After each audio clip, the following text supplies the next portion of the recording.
The Raven by Edgar Allan Poe. Once upon a midnight dreary, while I pondered, weak and weary, over many a quaint and curious volume of forgotten lore, while I nodded, nearly napping, suddenly there came a tapping, as of some one gently rapping at my chamber door. "'Tis some visitor," I muttered, tapping at my chamber door. Only this, and nothing more. Ah, distinctly I remember it was in the bleak December, and each separate dying ember wrought its ghost upon the floor.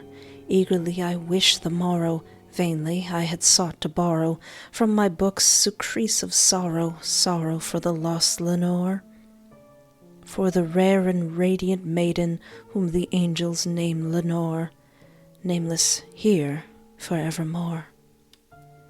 And the silken, sad, uncertain rustling of each purple curtain thrilled me, filled me with fantastic terrors never felt before, so that now to still the beating of my heart I stood repeating, "'Tis some visitor entreating entrance at my chamber door, some late visitor entreating entrance at my chamber door.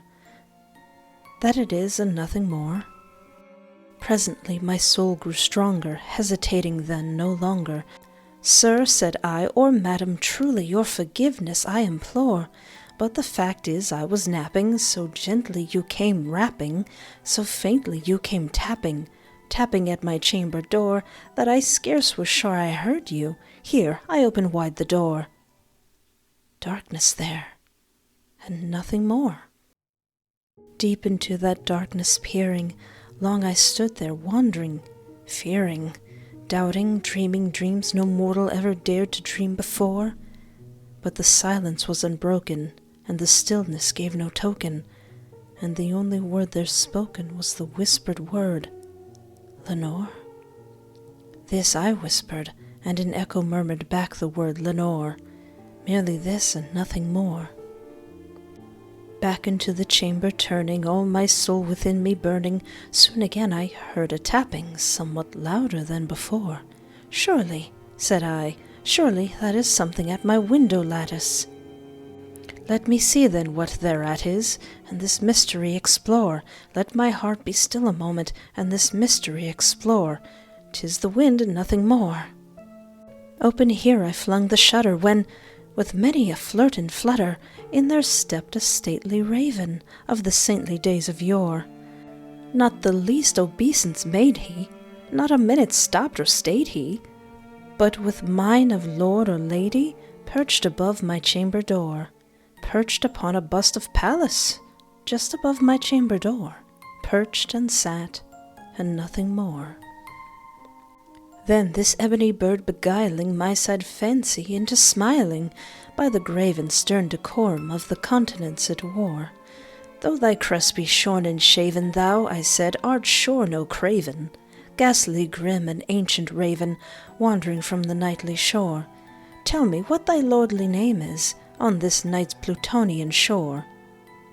Quoth the raven, "Nevermore." Much I marvelled this ungainly fowl to hear discourse so plainly, though its answer little meaning, little relevancy bore. For we cannot help agreeing that no living human being, ever yet blessed with seeing bird above his chamber door, bird or beast upon the sculpted bust above his chamber door, with such a name as Nevermore. But the raven sitting lonely on the placid bust spoke only that one word, as if his soul in the one word he did outpour. Nothing farther than he uttered, not a feather than he fluttered, till I scarcely more than muttered, "Other friends have flown before. On the morrow he will leave me, as my hopes have flown before." Then the bird said, "Nevermore." Startled at the stillness broken by reply so aptly spoken, "Doubtless," said I, "what it utters is its only stock and store, caught from some unhappy master, whom unmerciful disaster followed fast and followed faster, till his songs one burden bore, till the dirge of his hope that melancholy burden bore, of never, nevermore. But the raven still beguiling all my fancy into smiling, straight I wheeled a cushioned seat in front of bird and bust and door. Then upon the velvet sinking, I betook myself to linking fancy onto fancy, thinking what this ominous bird of yore, what this grim, ungainly, ghastly, gaunt, and ominous bird of yore meant in croaking, nevermore. This I sat engaged in guessing, but no syllable expressing, to the fowl whose fiery eyes now burned into my bosom's core. This and more I sat divining, with my head at ease reclining on the cushion's velvet lining that the lamplight gloated o'er, but whose velvet violet lining with the lamplight gloating o'er, she shall pass, nevermore.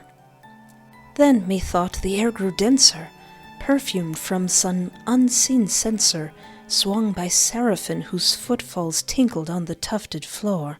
Wretch, I cried, thy God hath lent thee, by these angels he hath sent thee, respite, and nepenthe from thy memories of Lenore. Quaff, oh quaff this kind nepenthe, and forget this lost Lenore. Quoth the raven, nevermore. Prophet, said I, thing of evil, prophet still if bird or devil, whether tempest sent or whether tempest tossed thee here ashore, desolate yet all undaunted, on this desert land enchanted, on this home by horror haunted, tell me truly, I implore, is there balm in Gilead? Tell me, I implore. Quoth the raven, nevermore. Prophet, said I, thing of evil, prophet still if bird or devil, by the heaven that bends above us, by that God we both adore, tell this soul with sorrow laden, if within the distant Aidenn it shall clasp a sainted maiden, who the angels name Lenore. Clasp a rare and radiant maiden, whom the angels name Lenore. Quoth the raven, nevermore. Be that the word our sign of parting, bird or fiend, I shrieked, upstarting. Get thee back into the tempest and the night's Plutonian shore. Leave no black plume as a token of that lie thy soul hath spoken. Leave my loneliness unbroken. Quit the bust above my door. Take thy beak from out my heart, and take thy form from off my door. Quoth the raven, nevermore.